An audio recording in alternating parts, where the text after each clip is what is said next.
संत मत धारा आपकी सेवा में प्रस्तुत।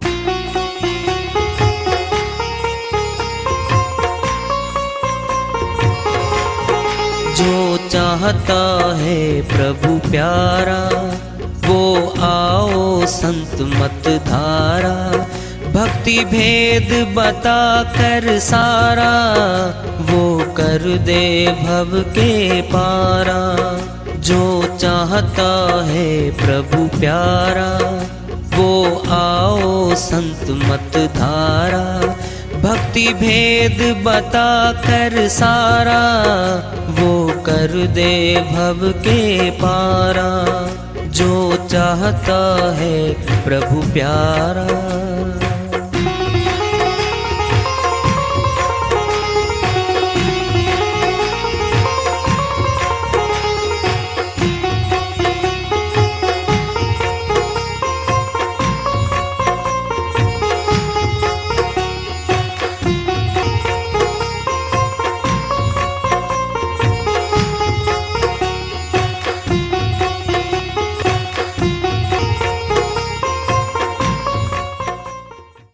परम पूज्य सदैव स्मरणीय सदगुरु साहिब की जय हो। सतनाम साहेब आदरणीय सर्व संतों की जय हो। उपस्थित आदर के योग प्रभु प्रेमी एवं जिज्ञासु आत्माओं, हम सभी पूर्ण पिता परमात्मा सभी सृष्टियों के रचनहार कुल मालिक हम सब के जीवन का आधार उनकी महिमा को सुनने के लिए एकत्रित हैं। मेरी सभी से अर्ज है कि मैं कोई जगत गुरु नहीं, कोई महाराज नहीं, कोई महामंडलेश्वर नहीं। मैं केवल सभी संतों की चरणों की धूल हूँ और आपका भक्ति मार्ग में सहायक हूँ। मैं अपनी सीधी साधी टूटी फूटी भाषा में, संदूकड़ी भाषा में भक्ति भेद के गुड़ रहस्यों को उजागर करने वाले विचार आपके समक्ष रख रहा हूँ। यदि अच्छे लगे अपनाएं, नहीं तो गैर जरूरी समझकर विसार दें। पिंड में दृष्टांत ले लो। शुरू में नर्सरी क्लास में दाखिला होता बच्चों का, पहली पुस्तक आती है कै कबूतर खे खरगोश। ये जो चित्र है साथ में शब्द भी लिखे हैं। अध्यापक हमें समझाता है बच्चों को, बेटा कै लिख। कॉपी होती है, स्लेट होती है, पेंसिल होती है, आजकल तो पेन आ गए भाई। बच्चा कहता है मास्टर जी ये कबूतर उड़ता तो नहीं है। नहीं बेटा उड़ेगा, लिख कै लिख। एक वर्ष तक चित्रों को देख देख के कै खे गए घेड़े चे छे जे झइये टे टे ठे डेने ते थे धे धेने पे फे भे भे में ये रे लेवे से है। अब बिना चित्र देखे जो लिखना सीख गए, कहबे कब तैबे तब। अब चित्र देख के नहीं लिख रहे हैं, उनकी तरक्की होगी। दूसरी क्लास में कर दिए मास्टर जी ने, प्रमोशन कर दी। और जो बच्चा कहता मास्टर जी कै दिखाओ, कबूतर दिखाओ तो कै लिखूं, खरगोश दिखाओ तो कै लिखूं। बेटा तेरी प्रमोशन नहीं होगी, पहली क्लास में फेल है। ये चित्र हमारे लिए नर्सरी का कायदा पुस्तक रहे और उन्हीं में ही उलझे रहे 60, 70, 80 वर्ष तक। फिर प्रमोशन कैसे होगी, तरक्की कैसे होगी हमारी? क्या वह सरगुण भक्ति है हमारी? सरगुण भक्ति, निर्गुण भक्ति, सत्य भक्ति। सरगुण भक्ति उसे कहते जो साकार की होती है, जो दिखाई देती है, वो हमारे सामने होती है, वह सरगुण भक्ति है। अब है निर्गुण भक्ति, निराकार की, जो बाहर से नहीं दिखती अंदर से होती है। वो क्या है? प्राणों की। प्राण हमारा जीवन है। श्री गीता में श्री कृष्ण भगवान फरमाते हैं हे अर्जुन, प्राणों में प्रणव मैं ही हूं। फिर सार तो हमारा प्राण है। पहली क्लास, नर्सरी क्लास बाहर की थी, सरगुण भक्ति रही। अब हम अंदर आ रहे हैं प्राणों के द्वारा। अंदर जीवन है, अंदर प्राप्ति है, अंदर की शक्ति साथ चलेगी, बाहर की छूट जाएगी। तो अंदर जो दाखिल हुए वो ऋषि मुनि जपी तपी योगी प्राण योगी अष्टांग योगी कहलाए। उनके पास शक्तियां बहुत आई, बहुत शक्ति आई। गुरु वशिष्ठ, गुरु विश्वामित्र, गुरु मच्छंद्रनाथ, गुरु गोरखनाथ, गुरु व्यासदेव, जनक विदेही, सुखदेव मुनि आदि आदि बहुत हैं। इन्होंने सरगुण भक्ति नहीं की। ये प्राण योग मार्ग में, अष्टांग योग मार्ग में छठे चक्कर से ऊपर सातवां चक्कर है, वहां स्थापित हुए। बहुत शक्तियां उनके पास आई, सारे संसार को पता है। पहली क्लास में नाम दे दिया हमें। 1 वर्ष में, 2 वर्ष में, 5 वर्ष में पास कर लो पहली क्लास, फिर भी तरक्की तो हो जाएगी। और 70 वर्ष तक उसी में बैठे रहे, फिर अध्यापक तो तरक्की नहीं करेगा। फिर अध्यात्मवादी भी गुरु अध्यापक होता है, वह आत्मज्ञानी होता है। वह हमें समझाएगा ये जो बिल्डिंग है, जो शरीर है, ये परमात्मा के द्वारा बनाया गया मंदिर है। अविनाशी परमात्मा इसी तन में बैठा है, इसी तन में मिलना है, इसी मिलना है। ब्राह्मण मिले जिनको ब्रह्मज्ञानी कहा गया है। श्री गीता अध्याय 2 श्लोक 46 में श्री कृष्ण भगवान फरमाते हैं अर्जुन के माध्यम से, हे अर्जुन, जिस प्रकार पूरे भरे हुए जलाशय के मिल जाने के बाद छोटी सी तलैया के प्रति जो प्रयोजन रह जाता है, उतना ही ब्रह्म को तत्व से जानने के बाद ब्राह्मण का वेदों के प्रति रह जाता है। अर्थात वेदों का ज्ञान ब्रह्मज्ञानी ब्राह्मण के पास आ जाता है। उन वेदों को उठा के साथ चलने की जरूरत नहीं पड़ती। कैसे? जैसे जो मैथ की एमएससी कर गया, एमए कर गया, हिंदी की, अंग्रेजी की, भिन्न भिन्न सब्जेक्ट्स की जो एमए बीए कर चुका है, उसको 20-50 पुस्तकें थैले में उठा के साथ लेके चलनी नहीं पड़ती।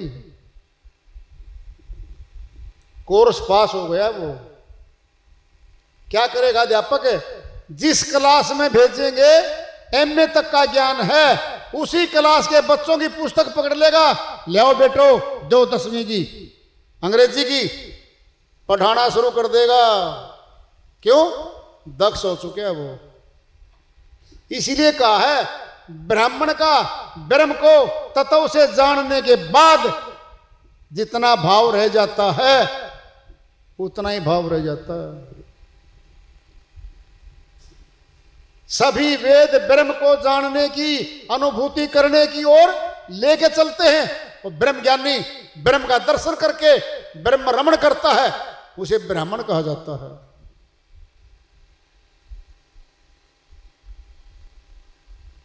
और हे अर्जुन, अध्याय 4 श्लोक 34 में फरमाते हैं, तत्विधि प्रणिपातेन परिप्रश्न सेवाए उपदेशंति ते ज्ञानम। ज्ञान तत्वदर्शी ने, हे अर्जुन, तत्वदर्शी संतों के शरण में चला जा, सेवा कर, तेरी सेवा से प्रसन्न हो जाएंगे। उपदेशंति ते ज्ञानम, तुझे उस तत्व का हूबहू प्रैक्टिकल करवाएंगे। अध्याय 4 श्लोक 35 में फिर फरमाते हैं, हे अर्जुन तू अपनी आत्मा में परमात्मा को प्रत्यक्ष देखेगा और तेरे सब भ्रम मिट जाएंगे। You will clear see God within your soul and you will have no more delusion. सब संशय समाप्त हो जाएंगे। ये परमात्मा ऐसा है। तत्व ज्ञान की बात करते श्री गीता में, मान लो में नहीं श्री गीता, जान लो में है, प्रैक्टिकल कर लो में है। तो हमारी भक्ति मार्ग में तरक्की जब होगी हम अंदर आ जाएंगे। अध्यापक पढ़ाता बच्चों को, सारा ज्ञान अंदर ग्रहण कर लेते हैं बच्चे। परीक्षा होती है, पुस्तकें बंद ले जानी, जो अंदर जमा किया है लिखो बेटो। विद्यार्थियों लिखो, बिना देखे बिना नकल मारे जो लिख के आएगा परीक्षा में जवाब पत्र उत्तर पुस्तिका पास हो जाएगा। बोलो, ये तो हमारे अध्यापकों ने कर रखा है। अगर कोई बच्चा पुस्तक लेके चला गया परीक्षा में, दो कार्य होंगे, उत्तर पुस्तिका छीन लो, यूएमसी केस बना दो,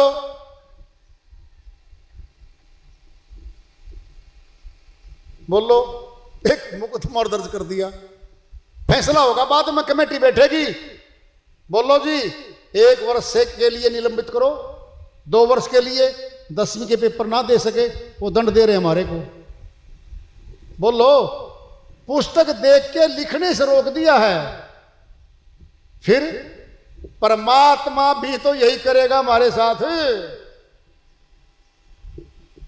ये बारी जाप, ये बारी कीर्तन, ये बारी सारा सिस्टम, ये बारी पुस्तकें नहीं ले जाने देगा वहां पे जहां प्राप्ति होगी परमात्मा की, तत्व रूप में होगी। बारी पुस्तक, बारी जाप, बारी कर्मकांड, बारी सारा थैला वही रोक लेंगे, बाहर रख दो जी बाहर। अंदर का जानते नहीं, बाहर का आता था और बाहर का बाहर रखवा लिया, फिर खाली पेपर दे के आएंगे, बोलो पास हो जाएंगे। क्या आएगा? शून्य, 0।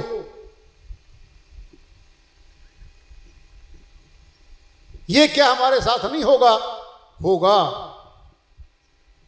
संत समझाते हैं, जग जाओ, जान लो, प्राप्त कर लो, अंदर से ले लो।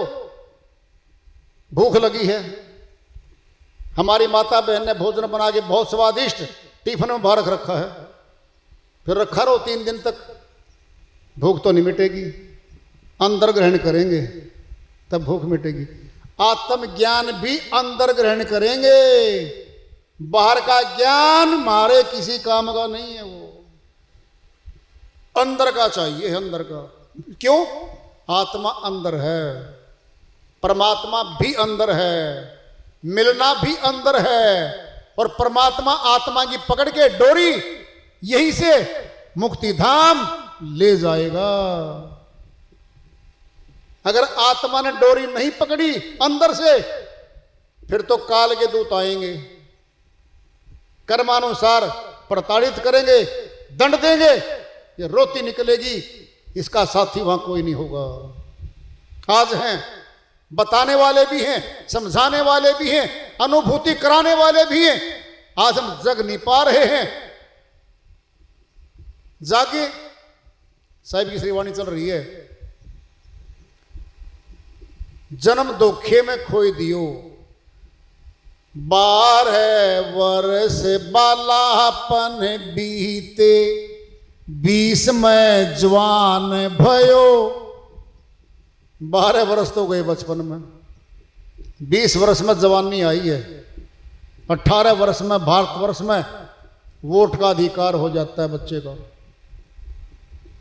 बालिग हो जाता है, अपने नाम से प्रॉपर्टी खरीद सकता है, बेच सकता है, दुकान कर सकता है, लाइसेंस बनवा सकता है 18 वर्ष के बाद। जब जवान हो गया तो माता पिता ने शादी कर दी।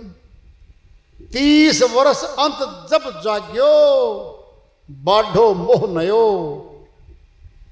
गृहस्थ आश्रम प्रवेशी हो गई है, पति पत्नी बच्चे पैदा हो गए 2-3। देखना अब क्या होगा। धन धाम पुत्र के कारण निस दिन सोच भयो। अब चिंता मगन रहने लगेंगे पति पत्नी, बच्चे आ गए हैं जी, फिर क्या करूं। आपका भाई है ना, अच्छे स्कूल में दाखिल कर रखे, नर्सरी में, प्राइवेट में, फला में, ये में, वो में, फिर अपनी तो स्थिति नहीं है, फिर बना लो, कमाओ, दिन रात कमाओ। अब दोनों दिन रात कमाने लगेंगे और टाइम भी करेंगे और बच्चों की पढ़ाई लिखाई शादियों के लिए पूरा जीवन लगाएंगे और तकरीबन चिंता में ही रहेंगे। क्यों भाई साहब बलवान सिंह चिंता क्यों कर रहे हो?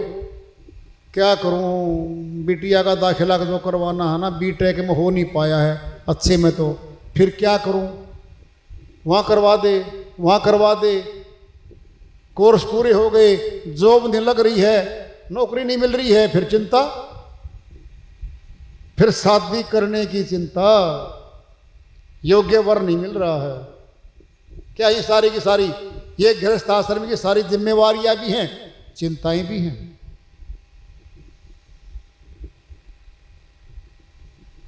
धन धाम पुत्र के कारण धन कमाना है, धाम मकान बनाना है, बच्चों को सेट करना है, ये सारी चिंताएं हैं।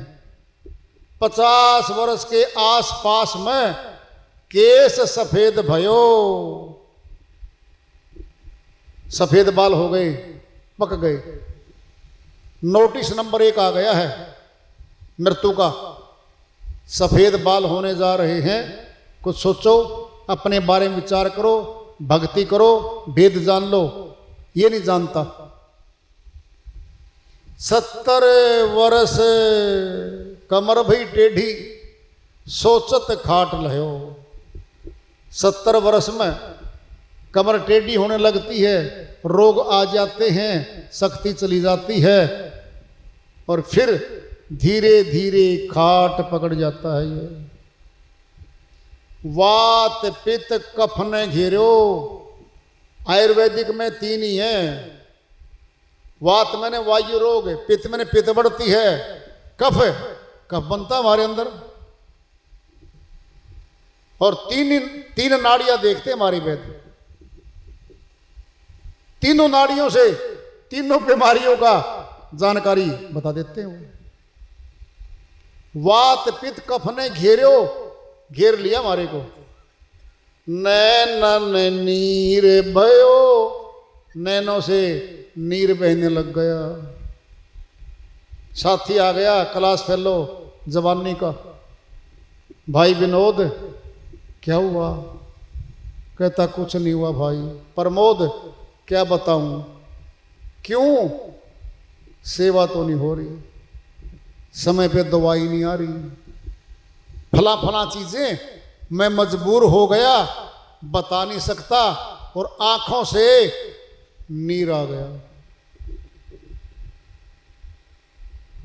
आंखों से आंसू बता रहे हैं कि दुख तो है, बता भी नहीं सकता। क्यों? व्यर्थ हो चुका है, चारपाई पे कन्फाइंड हो गया है। कह रहे साहिब, न गुरु भक्ति न साधु सेवा, न शुभ कर्म करो। उस व्यक्ति ने न साधुओं की सेवा, न भोजन, न भंडारा, न परमार्थी कर्म, न दान दिया, क्या गया? जीवन गया। कह रहे साहिब, कहे कबीर सुनो भाई साधो, चोला छूट गयो। शरीर रूपी चोला यम के दूत आए, आत्मा को निकाल लिया। अब वो लेटा हुआ है, शरीर मृतक है, कहते हैं ये मुर्दा है। दाह संस्कार होगा, बस इतना ही कार्य था क्या हमारा? बस आए, जीवन लगाया, सब छोड़ गए। छोड़ता नहीं 1 इंच जमीन अपने भाई से भी है श्रीमान जी।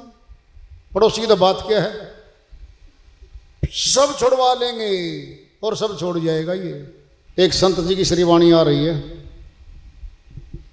भजन के माध्यम से है, उसको लेते हैं अपनी श्रीवाणी में, फरमाते हैं।